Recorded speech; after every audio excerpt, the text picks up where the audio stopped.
Friends, welcome back to my channel Rupa's daily life story ব্লগে তোমাদের সবাইকে অনেক অনেক স্বাগত। তো আজ সকাল 7:30টায় উঠেছি। আর ছেলে তার আগে মানে একটু আগেই উঠেছিলাম, ছেলে একটু কাজে বাইরে গেল। আর আমি ওই যে ঘরের কাজ করছি, মানে নিচের ঘরের সমস্ত কাজ কমপ্লিট হয়ে গেছে। বাইরের কাজও সমস্ত কমপ্লিট, শুধু উপরটা বাকি আছে এখনও। উপরে যাইনি কারণ ওরা বাবা মেয়ে ওঠেনি, এখনও ঘুমাচ্ছে।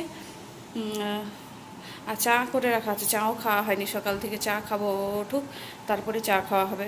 তো দেখছো বৃষ্টি হলো কালকে, মেঘলা মেঘলা ছিল, ঝড় বৃষ্টি যাই হলো, কিন্তু কই এখনও সেই গরম আর কাটলো না। ভাবলাম 2-3 দিন হয়তো একটু নিস্তার পাবো গরম থেকে, কিন্তু না, কোনো ইয়েই নেই। সেই গরম সেই স্টার্ট হয়ে গেল আবার। দরদর করে ঘাম বেরোচ্ছে, সকাল থেকে কাজ করব না, এই ঘাম মুছে মুছে কাজ করতে হচ্ছে। প্রচুর গরম, প্রচুর। আর মেঘলা ওয়েদার করে থাকলে এমনি যদি রোদ দেয়, হাওয়া দেয়, তার মধ্যেও একটু ঠিক লাগে গরমটা, কিন্তু এইটা এমন গুমোট গরম দিচ্ছে, মানে বলার নেই কিছু। তো চলো এবার আমি এই যে চা তো এখন খাওয়া হবে না, চা, কারণ ও না উঠলে আমি একা চা খাই না। ও উঠুক তারপরে চা খাবো, একা একা কোনো কিছুই খেতে ভালো লাগে না।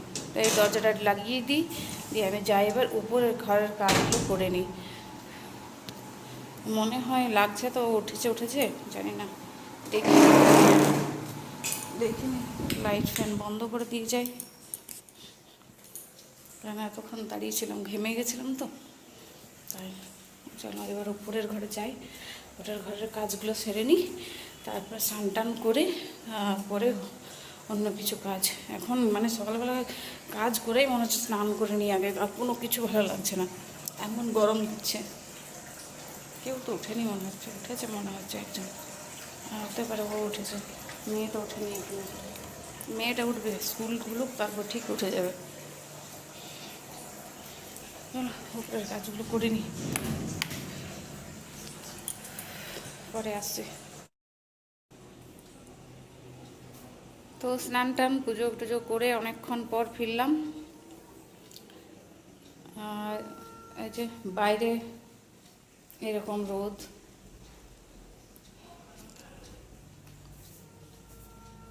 এবার রান্নাঘরে চলে এসেছি আমি উপর থেকে, অনেকক্ষণ বসে তারপরে এলাম। স্নান টান করেও গরম লেগে যাচ্ছে, মানে আজকে সেই পরিমাণ গরম দিচ্ছে, প্রচুর গরম, প্রচুর। বৃষ্টি হলো, ঝড় হলো, তার সত্ত্বেও মানে একদম একদিনের মধ্যেই পরিবেশটা আবার চেঞ্জ হয়ে গেল একেবারে, প্রচুর গরম। তো ওই যে আজকে করবো আলু পোস্ত আর মাছের ঝোল। ও মাছ এনে রেখে দিয়েছে, আর ওই গুড় আম আছে, ওইটাই খাবে আজকে। গরমে রান্নাঘরে রান্না করতে ইচ্ছে করছে না গো, একেবারে এত গরম, এত গরম। এই যে মাছ এখানে রেখে দিয়েছে, মাছটা ধোবো। ভাত আমার হয়ে গেছে, ভাতে গড় দিয়ে দিয়েছি। আর আলু পোস্তর এই যে আলু সেদ্ধ করতে দেবো এবার, এই ঝটপট করে রান্না করব এবার। একদম বাইরে রোদে চকচক চকচক করছে একেবারে, এমন রোদ, ভালো লাগছে না কিছুই। মনে হচ্ছে না খাওয়া দাওয়া করি, শুধুমাত্র মনে হচ্ছে ফ্যানের হাওয়াতে বসে থাকি। স্নান করেও শান্তি নেই, হাওয়া চলে না, এত রোদ, এত রোদ, মন লাগছে না, কোনো কাজেই মন লাগছে না। এবার ঝটপট করে রান্নাটা করে নিলে শান্তি লাগবে। তো চলো আমি মাছটা ধুয়ে নিই এবার, মাছ ধোবো, এদিকে আলুটা সেদ্ধ হতে দিয়ে যাই, আর তার সঙ্গে আমি মাছটা ধুয়ে নিয়ে আসি ঝট করে, তাহলে রান্না খুব তাড়াতাড়ি এর মধ্যে হয়ে যাবে, বেশিক্ষণ লাগবে না। আর ওরা সব উপরে আছে বসে, আমি রান্নাটা করে নিই, তারপর একে একে স্নান করবে। তো যাই রান্না করি, মাছটা ধুই, রান্না করে তারপরে আসছি। এই যে মাছ নিয়ে এসছে, মাছগুলো এবার ধুতে যাবো বাইরে, মাছটা ধুয়ে নিয়ে আসি, তারপরে রান্না করব। মাছ ধুয়ে নিয়ে চলে এসেছি। আর এতে আজকে আমি মাছ কম আনতে বলেছিলাম, কারণ কি মাছ খুব একটা খায় না এই ছেলে মেয়ে দুটো আমার। নুন হলুদ মাখিয়ে নয়, এবার ভাজবো। মেয়েটা যদিও মাছের ঝোল খাবে, ছেলেটাকে আবার ওটাকে ভাজা মাছটাকে পেঁয়াজ লঙ্কা দিয়ে আবার ভালো করে ভাজতে হবে শক্ত করে, তবে যে মানে ও খাবে। ও আবার মাছের ঝোল খায় না, আবার ছোটোবেলায় অনেক মাছ খেত, মাছ ছাড়া ভাত খেত না। বৃহস্পতিবার দিনও ওর জন্য আমাকে মাছ কিনে রাখতে হতো, ফ্রিজে রেখে দিতাম, সেটাকে আবার ভেজে তারপরে খাওয়াতাম। মানে মাছ ছাড়া ভাতই, মাছ আর আম ছাড়া ভাত খেত না, আর এখন বড় হয়ে ওবার মাছ খায় না, নানান ধরনের ওর প্রবলেম, মাছ খাবো না, এই খাবো না। মাছ ধুয়ে এলাম, তাতে আমার ঘেমে নেই এই অবস্থা হয়ে গেলো, পুরো ঘেমে গেলাম। মাছ ধুয়ে আসিনি, যেন স্নান করে এলাম আবার জল দিয়ে, এমন লাগছে, পুরো ঘেমে গেলাম, এত গরম। বাইরে গিয়েছিলাম মাছ ধুতে আমি কলপাড়ে। এই একদিকে আলু সেদ্ধ হচ্ছে, ওইদিকে মাছ ভাজা চলছে। তো এগুলো হোক, আমি এই যে মশলার এগুলো হোক তাকে ইয়েটা, এবার মাছের মশলা আর আলু পোস্তটা বেটে রেডি করে নেবো। তো এগুলো করে নিই, ফ্যানের হাওয়াতে বসে বসে রান্নাঘরে দাঁড়িয়ে থেকে কোনো কাজ করতে পারছি না, এখানে বসে বসে ফ্যানের হাওয়াতে করবো। ওইদিকে আলুটা সেদ্ধ হয়ে গেলো, একদিকে আলু পোস্ত আর একদিকে মাছের ঝোল, দুটোই হয়ে যাবে ঝটপট করে। তারপরে উপরে চলে যাবো বাবা। আজকে আমি চাটনি বানাবো না, আজকে ওই যে গুড় আম মা দিয়ে পাঠিয়েছে, ওইটাই খাওয়াবো ওদেরকে, ওটাও তো খেতে হবে। আর গরমে আমি পারবোই না আর করতে, হ্যাঁ মাছ ধুতে যেয়ে একেবারে একাকার হয়ে গেলাম। চলো আমি এবার মশলাটা রেডি করি। মাছের মশলাতে আমি কী কী দেবো সেটা দেখিয়ে দিই। এতে আছে সাদা সর্ষে, একটু জিরে গোলকি, মানে সামান্য পরিমাণ, খুব বেশি না, আর দিয়েছি একটু পোস্ত। কারণ শুধু মানে সর্ষে খেলে এখন হজমের এত গরম দিচ্ছে, হজমের প্রবলেম হবে, শুধু সর্ষে দিয়ে মাছ রান্না করবো না আমি, তাই। আর গ্রেভিটা যেহেতু একটু যাতে ভালো হয় মাছের, সেই কারণে একটু পোস্ত দিয়েছি। আর এতে দেবো একটু পেঁয়াজ, টমেটো আর আদা, সব কিছু দিয়ে একেবারে পেস্ট বানিয়ে নেব। আর ওদের স্নানও হয়ে গেছে, এবার খাবার বেড়ে উপরে চলে যাব। এদের দেখে নাও আমার রান্নার ফাইনাল লুক।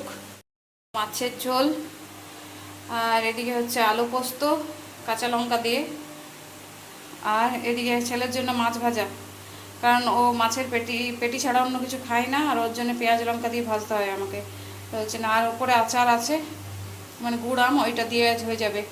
আর গরমে আর কিচ্ছু ইচ্ছা করছে না, রান্না করতে পারবো না। এবার এই যে থালাটা নিয়ে নিয়েছে, এবার খাবার বেড়ে নিয়ে দিয়ে ওপরে যাই।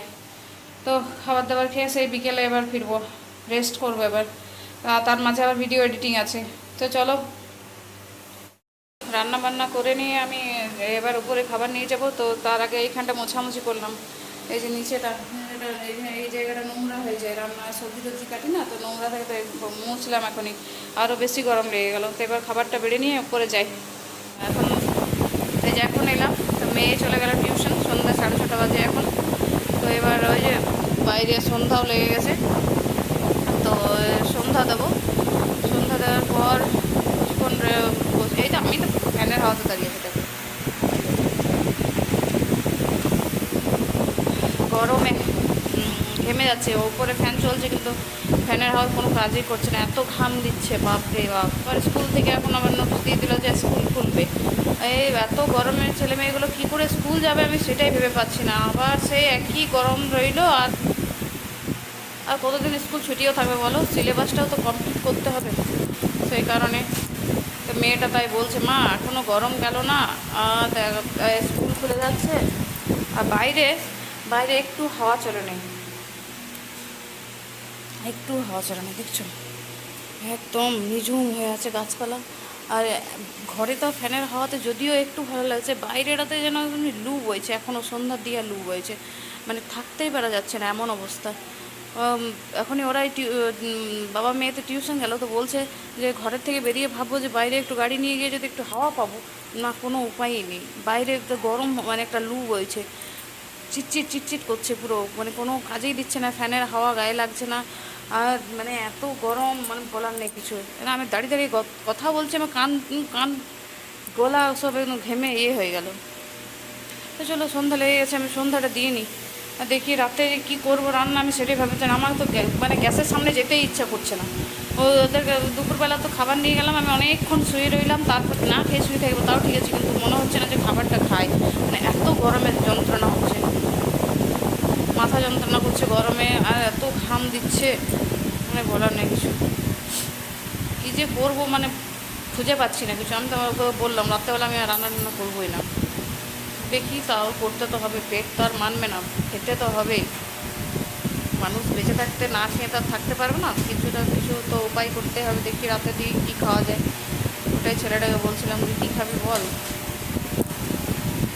যাই আমি সন্ধ্যাটা দিইনি, সন্ধ্যা একেবারে হয়ে গেল, তারপর আসছি ফিরে। আমাদের রাতের খাবার আজকে পেঁয়াজি আর কি বিস্কুট, আর কিছু খাবো না। ওই যে বিস্কুটটা ওইখানে রাখলো, পিঁপড়া লেগে যায় সেই কারণে কোথাও রাখার সাধ্য নেই। হিয়াল রাতে কেটে খেয়ে থাকবে তো। হ্যাঁ, গরমে কিছু ভালো লাগছে না গো। ঠাকুর ঘরে সন্ধ্যা দিতে গেলাম, মনে হচ্ছে জীবনটা বেড়ে গিয়েছে, মানে কত তাড়াতাড়ি এখন থেকে বেরোতে পারি, মন দিয়ে ঠাকুর ঘর রাখতে পারবো না, মানে এত গরম লাগছে। কোনো কিছুতে কনসেন্ট্রেট করতে পারা যাবে না, মানে ঠাকুরকে পুজো দেবো কি মনে হচ্ছে যত তাড়াতাড়ি বেরিয়ে চলে আসি, মানে ওই রকম মন নিয়ে যে ঠাকুরের কাছে বসি, মানে ঠাকুরও লাত মেরে বের করে দেবে আমাকে, এমন লাগছে যেমন জীবনটা বেরিয়ে যাবে ওইখানে ঠাকুর ঘরটাতে, ওই রকম লাগছে। তাড়াতাড়ি রাতে সন্ধ্যা দিয়ে বেরিয়ে চলে এলাম। অনেকক্ষণ পর এলাম, আর এখন বাবা আর ভাই এসছে বলে গল্প করছিলাম ওদের সাথে, ওদের কাজ ছিল তাই এসছে। তো এখন গিয়েছে, ওদের যে কাজ আছে সে কাজ করতে গিয়েছে, তো বসে বসে গল্প করছিলাম। আটা সানা হয়ে গেছে, ঘুগনি রেডি, মটরের ঘুগনি, আর এই মানে আটাও লেচি কেটে রেখে দিয়েছি, এবার তাওয়া চাপিয়ে দিয়েছি গ্যাসে, এবার রুটি করব।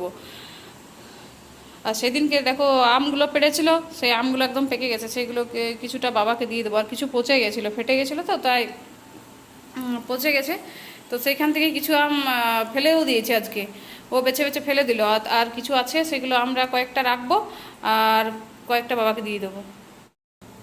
আমগুলো পেকে গেছে দেখো, পেকে গেছে, খারাপ হয়ে যাচ্ছে জানো তো আমগুলো, মানে কি বলবো, এই একটা কেটে দেখলাম যে এইখানটা আবার খারাপ হয়ে গেছে কি না কিছুতে, বাবাকে দেখাচ্ছিল, বাবা যদি পোকা হয়ে যায়, তো দেখলো বলছে না, তাই বললাম বাড়িতে নিয়ে যাবে, অনেকজন আছে, ওরা খেয়ে খেয়ে নিলে শেষ হয়ে যাবে। আর আমার বাড়িতে ছেলে মেয়ে আর আমি, এতটা আম খেতে, মানে এরকম বাজারে কেনা আম খাবে, কিন্তু এই ঘরে যে আম পেকেছে সেইগুলো খেতে মানে কেমন যেন লাগে, ওদের ভালো লাগে না।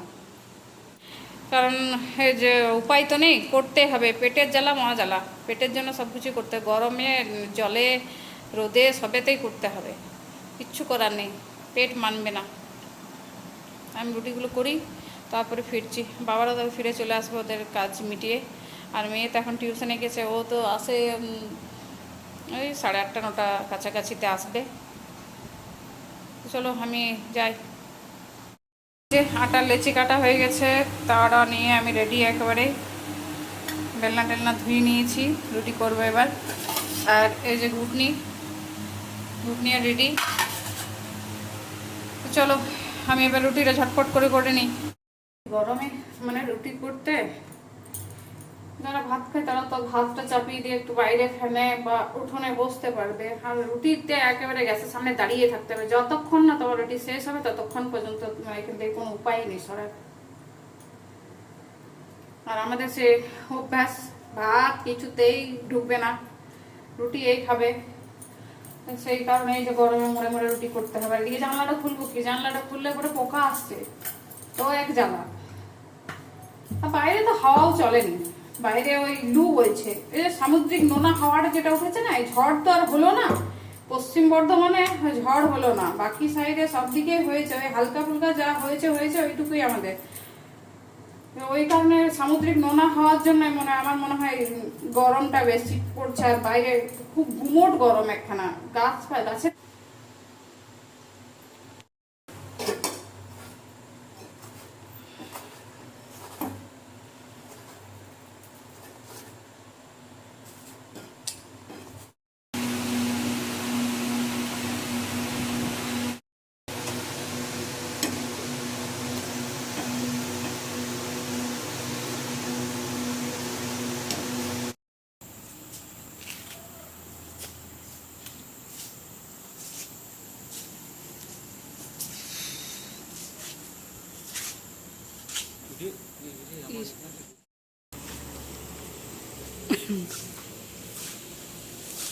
কিন্তু